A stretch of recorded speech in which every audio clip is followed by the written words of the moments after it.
So I would like to know, when you do gain the seat and you are elected a representative in the Senate, what do your first, I'm going to say first 60 days look like? Maybe 90 days if you can go that far, but tell me what it looks like for you when you first start. Before they lock me up and throw me out of the Senate. Yeah, you got to get into action real quick.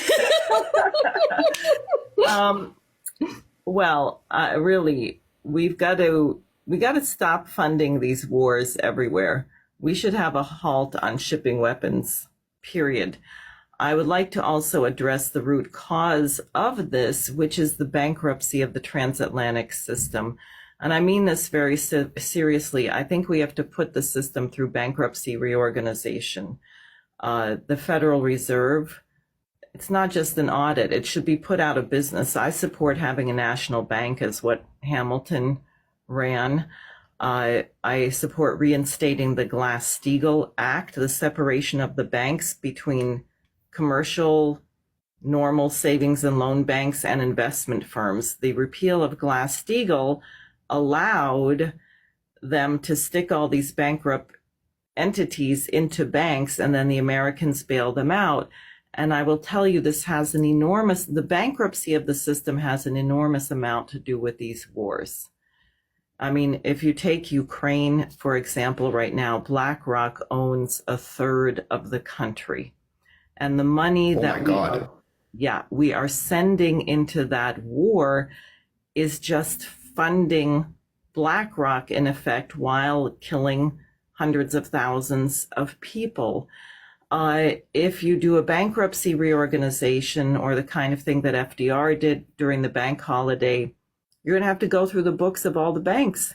You're going to find the drug money laundering, the weapons trafficking, the human trafficking, all of this garbage, and clean it up. And of course, people aren't supposed to talk about that, but Americans want it desperately. And we are being looted over and over and over again. We were looted in the first bailout. Then they did another bailout. Then what did they do? Well, they said, we just have to keep printing money. So they print money. So how do we get looted? Hyperinflation. What people are paying for groceries right now versus what you were paying 4 years ago.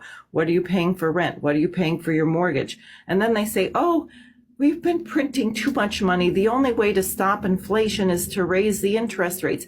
Great. No one can afford to buy a house. No one can pay their credit card debt. So guess what? You got looted again.